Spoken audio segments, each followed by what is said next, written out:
The podcast you're about to listen to is a video enthusiast podcast of two dorks talking about things they enjoy. Hydrate yourself, sit down, and enjoy the show.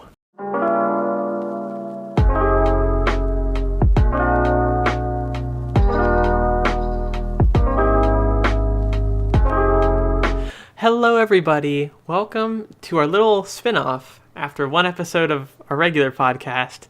Here's another separate podcast. This is Little Things, an enthusiast podcast where Teresa Helms and I, Kyle Wall, just talk about things we like and little things that we appreciated this week. How was your day, Teresa? My day was okay. I slept a lot this morning, and then it was kind of a quiet, chill day. That's a vibe. How was your day? How was your day, Kyle? Well, I woke up at 1 p.m. because I had to be up for a Zoom call. And then I've pretty much just played Call of Duty Warzone all day since then. And I had to go to Walmart, and I was texting you as it was happening. It was very anxiety-inducing. I can imagine. There were a lot of people there just kind of walking around. Which is just not great. What you want to see. So, Teresa, why don't you start us off on our inaugural episode of Little Things with your little thing of the week? I would love to. My little thing of the week is this one particular bag of popcorn that I stole from the pit risers in the auditorium after sort of musical happened. So some context. The Saturday after we found out that musical was postponed, a few of us went in to the auditorium / stage area to clean everything out. By a few of us, you literally just mean me and you. And then, two teachers. And Marcion and Bolts. Okay, that's a few. That's a few people. Anyways, not the point of the story. We were cleaning out all of our stuff. People in the pit orchestra just, left a bunch of open food, and we had no way of returning it to them.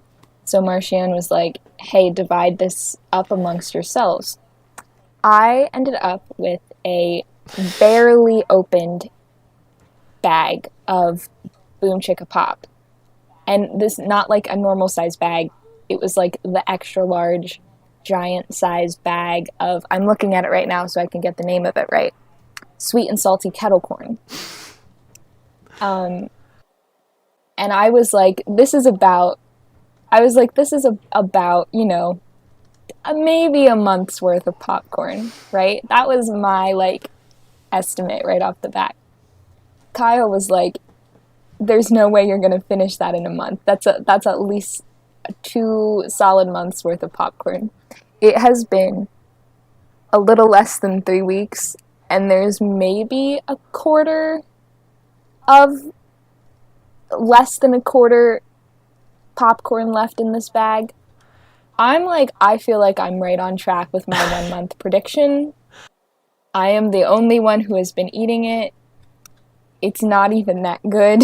Yeah, I think you're just a popcorn fiend, and I think you're eating more popcorn than an average human should consume in a month's span. There's not a whole lot to do right now.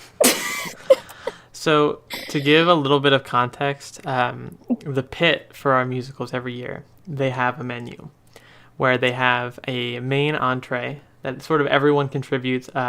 So the one performance we got in was seafood night. So there was Swedish fish. That's what I took from there. But there's also actual sushi and real food. And then someone just brought a giant bag of popcorn. I presume it was meant to last all 4 performances. But it was open, and the school was closed and was going to be shot full of chemicals within the week. Nobody wants chemical popcorn. Well, what if it tastes good? I don't want chemical popcorn. I mean, Suit yourself. but I just think the concept of like, because it's bigger than the average like family size bag. It is like 2 family size bags of popcorn. It is large. And I think Teresa is just a popcorn deviant who is consuming ungodly amounts of popcorn. I have been enjoying it. It has been a little thing that has been bringing me joy over the last several weeks. You know what else brings people joy, Teresa? Crime. Tell me. Are you a criminal? People like doing crime, Teresa. I think you're on the same level as some criminals here with the just the pure amount of popcorn consumption. That is your opinion, sir. It's the right opinion, is what it is. I've been calling it pit corn because it's the popcorn that I got from the pit. So it's pit corn. Pit corn just sounds like foul. Like they're just like, it sounds like something that grows where you don't want something to be growing. Like, oh yeah, there's the pit corn.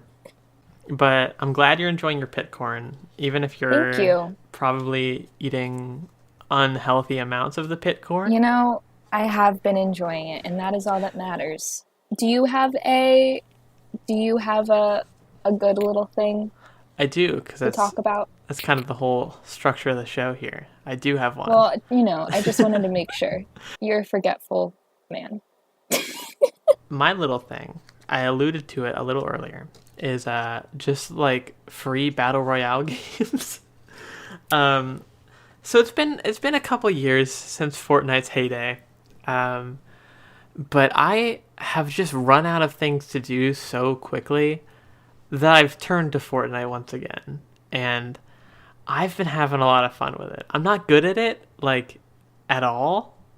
You're better than I would be. Well, yeah, you're a fake gamer girl. I don't think it's fake if I don't even try. I don't know, Teresa. I think you might just be a fake gamer girl. Okay, well, continue.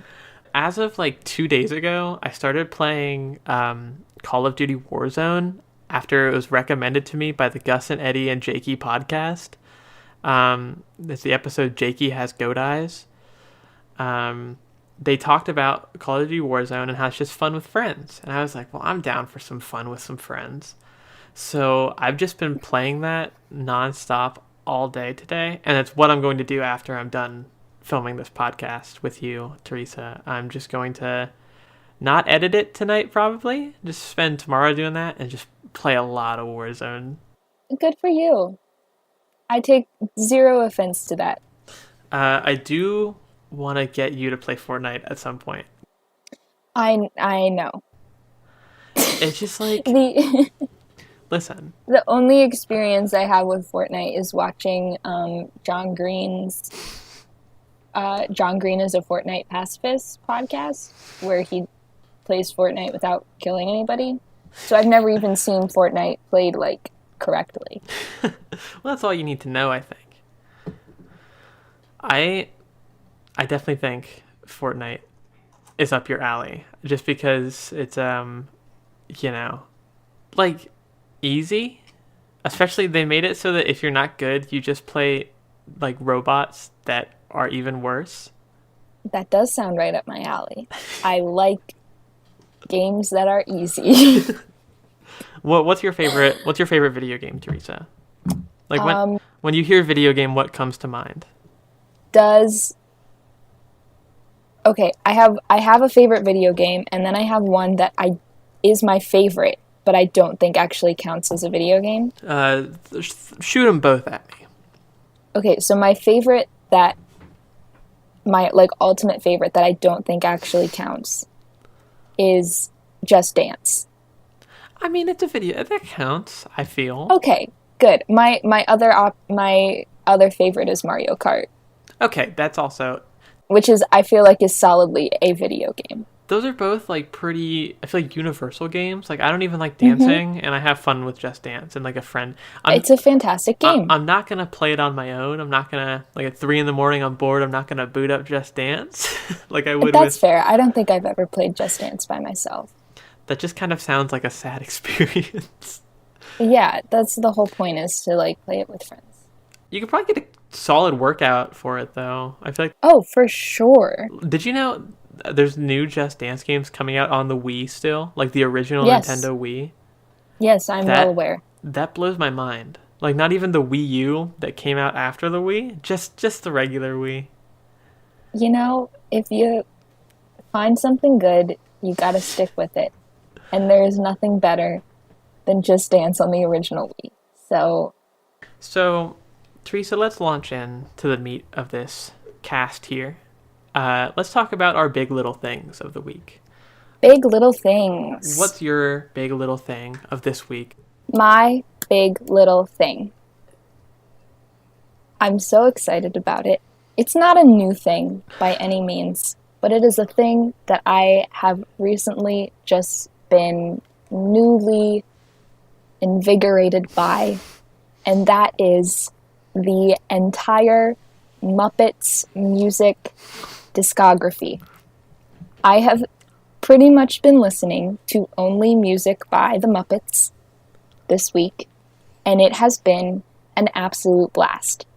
10 out of 10 would recommend anything the Muppets have ever created. So much good Muppet music out there. Like, I just appreciate the Muppets as a concept in general. Jim Henson, obviously a genius of a man, was like so creative, made quality, like really funny, good content for all ages. Lovable characters, really relatable characters. I watched like the most beautiful video essay the other week about how like Kermit the Frog is one of the most like relatable characters in all of media. But yeah, Muppet music, so good. Everything from like the classics, the old stuff. They got the funny stuff. They got the Muppets movie. You got your Rainbow Connection. You're moving right along. And I've been really digging the more recent Muppet movie. It's not it came out like 10 years ago. But the one with Jason Segel.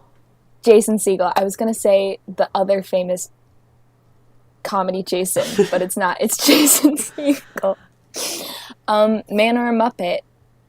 Literally, it makes me cry. It's so good. I could not recommend Muppets music more. Teresa has been sending me videos, usually around midnight, of her lip-syncing Muppets music. Not lip-syncing, singing, and... Oh, wait, no, that's not true. I'd started as well. Yeah, she has also been sending me videos of her singing, but just like really emotional lip-sync performances of Man or a Muppet. It also tripped me out that movie came out 10 years ago.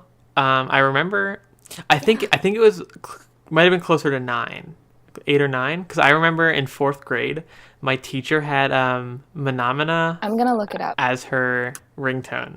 And I remember every time her phone would go off, everyone would just like start singing the song. And I hadn't seen the movie, so I was completely in the dark. I was like, what the is everyone... Ooh. Can't swear. I was like, what the frick is everyone talking about? It was a surreal one, for sure. It came out in 2011, so 9 years. 9? Okay, yeah. I was going to say, because I was like, I wasn't in 4th grade 10 years ago.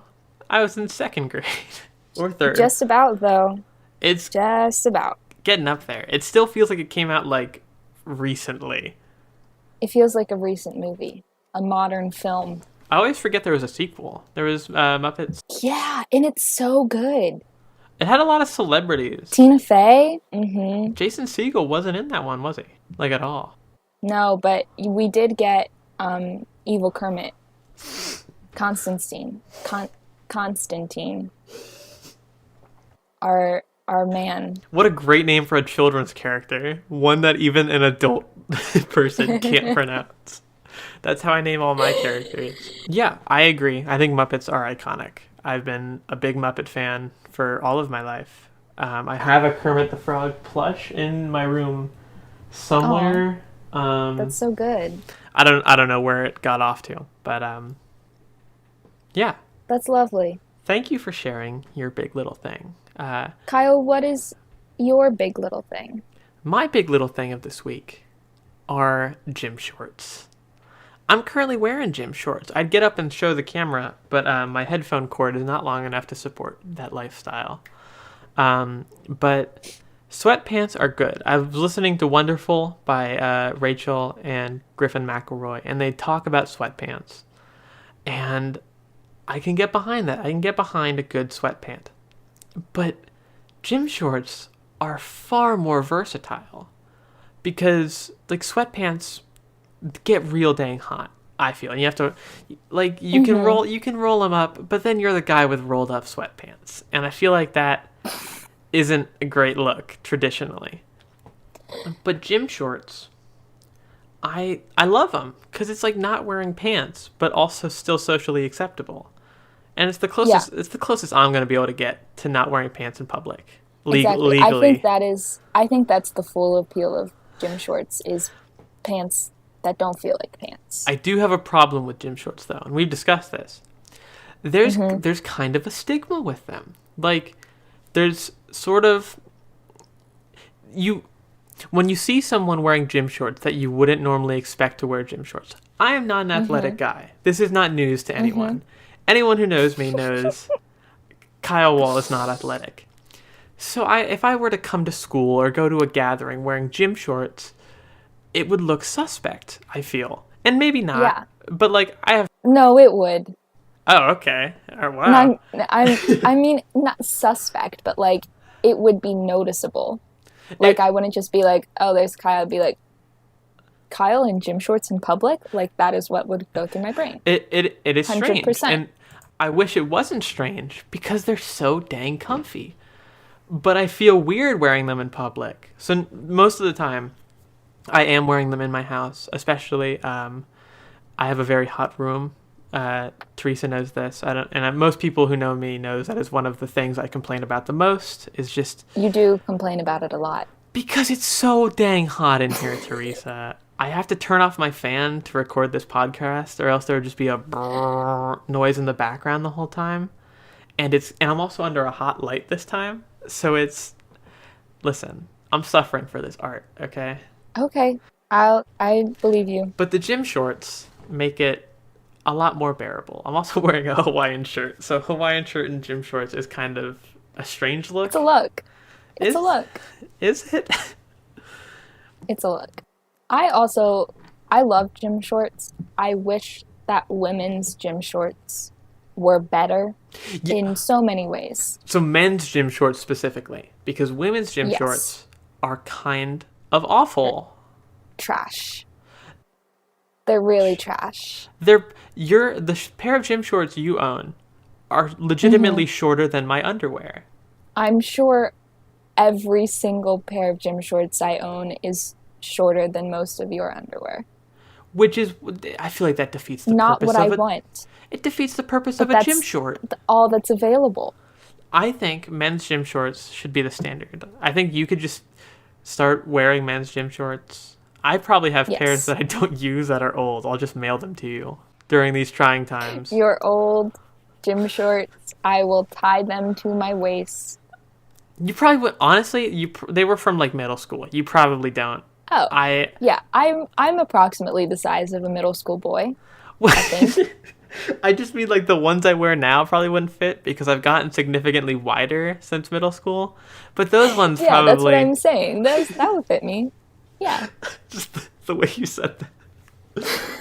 There was a lot of fury behind those words, a lot of vitriol behind those words.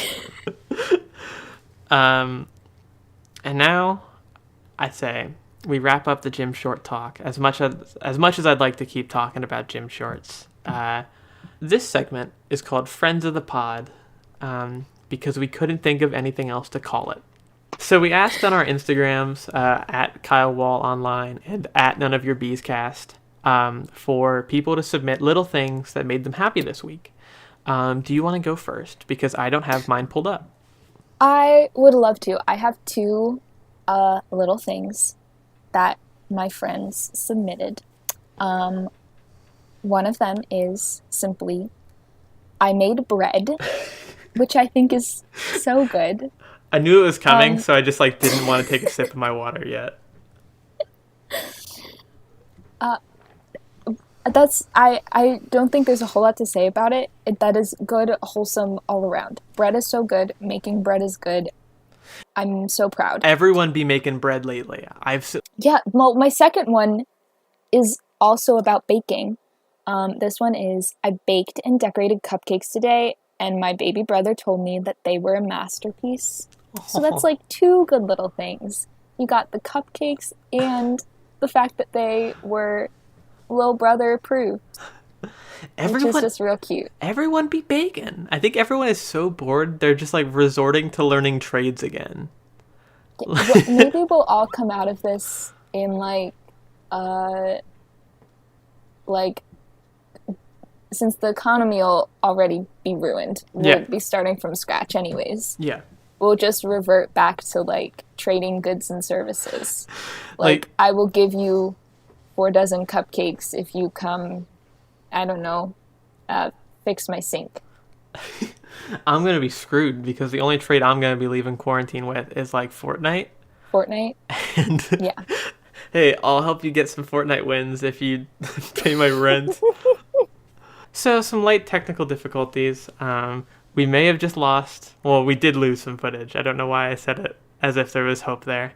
We lost some footage, so sorry if Teresa doesn't look the best. I don't look the best anyways, so... This is an enthusiast podcast. We're not doing this self-deprecating nonsense.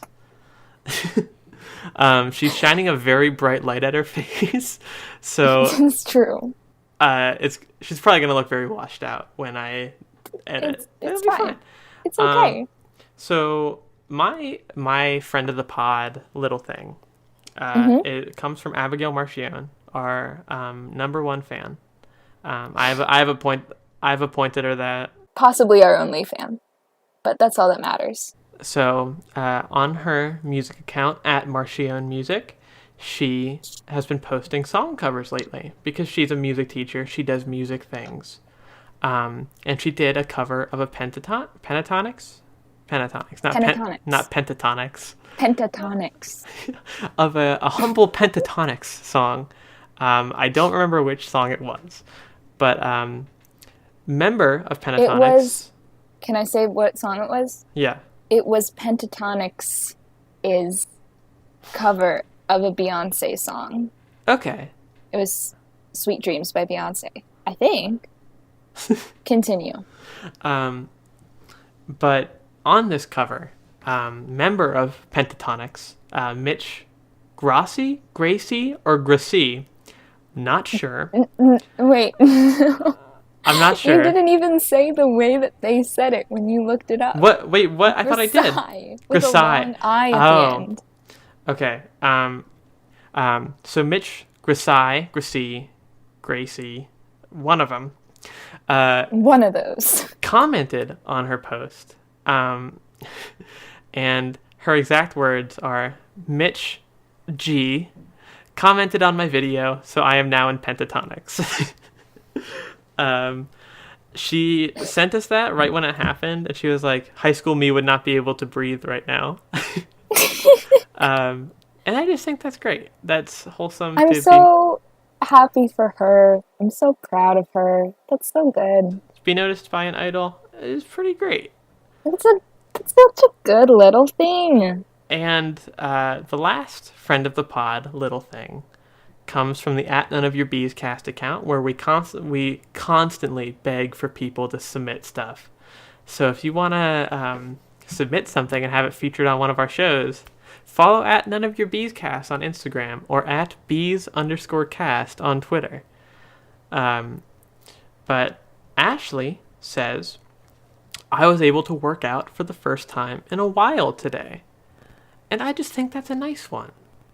That's so wholesome and nice. I think it's a good... That's the epitome of a little thing, I think. It's just something that you normally would take for granted, that you're that you can focus on and make it make it a nice moment for yourself. In the wildness, the craziness of the world as it is in this moment, that is a good thing to appreciate. It sure is. You stopped talking earlier than I thought, and I was caught mid-gulp of water. But to cap off our first episode of Little Things, let's talk about something we want to plug. Do you want to go first for our plug of the week? Yes. I've suddenly forgot in the thing that I was... Oh, okay. I remember the thing I wanted to plug. Yeah, I would love to. The thing that I would like to plug, I have been talking about for like a year. Can confirm. It's one of my favorite things. The podcast Harry Potter and the Sacred Text. It is a podcast in which they read the Harry Potter books chapter by chapter and discuss, analyze, experience them as if they were like a sacred religious text.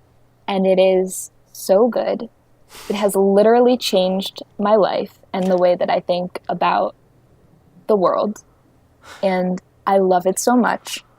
Highly recommend Harry Potter and the Sacred Text. They're about to start reading the last book. And I just finally caught up, so I'm on track with when the episodes are being released, and I can read along with them, and I'm so excited about it. So you can get that wherever you get podcasts, right? Wherever you get podcasts. Apple Podcasts, I think they're on Spotify. Probably. Well, if they're on Apple Podcasts, they're probably on most podcast things. Spotify, I know, Spotify actually has a thing you have to podcast submit. Places, as far as I know. My plug of the week is the album Placement by Watsky. Watsky has consistently been one of my favorite musicians ever since I was introduced to him in 2015. Placement takes what you think he would normally do of just rap music and kind of flips it on his head. Specifically, I want to call out the track Dreams and Boxes, a nearly 11-minute song that is 3 songs in one. It has an intro song, a long spoken word poem in the middle, and then an outro song. And it's just a work of art, and it kind of gives me goosebumps every time it happens, and I want to see him perform it live so bad. It's one of these days. So go check out Placement by Watsky. It's on Spotify, Apple Music, YouTube, pretty much everywhere. Buy it, support the boy. Yeah. I listened to a little bit of the album. I really liked it. I think you should listen to the rest of it. I also think I should listen to the whole thing, but I'm primarily focused on Muppet music right now, so I don't know if it's going to happen. It's very short. It's only 38 minutes long. Part of a trilogy. It's the second part in a trilogy. But yeah, check it out. But I do think that is going to wrap us up for our inaugural episode of our second podcast. Thanks for listening. Thank you for listening. Be sure to tune in next week. I'm going to try to have these up Sundays. I think is going to be Little Things Day. Just because I feel like that's a good day for... It's a good chill day. Yeah, a good day to think about good things. I have no idea when the None of Your Bees cast will be posted. But yeah, nobody really knows. I think nobody meaning us, because we're the only 2 people that would know. We don't know. So. I think we have a couple of things planned for the next episode that I really like. So be sure to tune in on this channel someday. Sometime. Thank you so much for watching. I am Kyle Wall. I'm Teresa Holmes. And we'll see you in the next episode. Enjoy your little things. Enjoy. Bye.